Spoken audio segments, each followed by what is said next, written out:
com gás ideal confinado num recipiente fechado de volume constante. Então, primeira informação, o volume 1 é igual ao volume 2.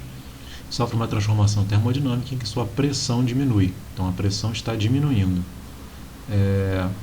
Só por essa informação que a pressão diminui, a gente já consegue eliminar algumas opções aqui. Ó. Por exemplo, nesse aqui, ó, nesse gráfico. Olha como é que a pressão está aumentando, né? A pressão é o eixo Y, né? Olha como a pressão saiu desse valor para esse valor. Olha como é que ela cresceu. Então aqui, ó, está fora.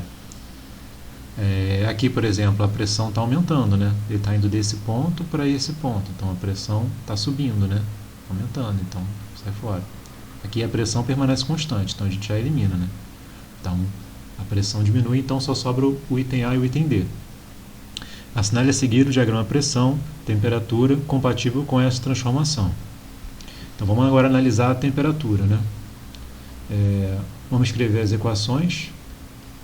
P1, V1, T1 é igual a P2, V2, T2. Então essas equações aqui relacionam a pressão antes e depois da transformação termodinâmica acontecer.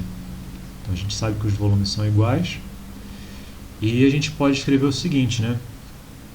Que a pressão 2 ela vale T2 sobre T1 vezes P1. Na verdade, eu só passei esse T2 para o outro lado, né? E aí, o que você percebe sobre essa equação aqui, ó? Que tipo de equação é essa? Se eu escrever ela assim, talvez seja mais fácil de vocês perceberem. T2 sobre T1 vezes P1. Que tipo de equação é essa aqui? Isso aqui é uma equação de primeiro grau, não é?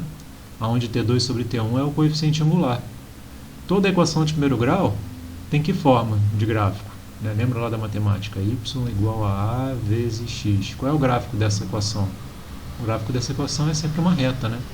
Então, qual dessas aqui representa uma reta? Essa aqui não é uma reta, né? Com certeza essa aqui é uma reta.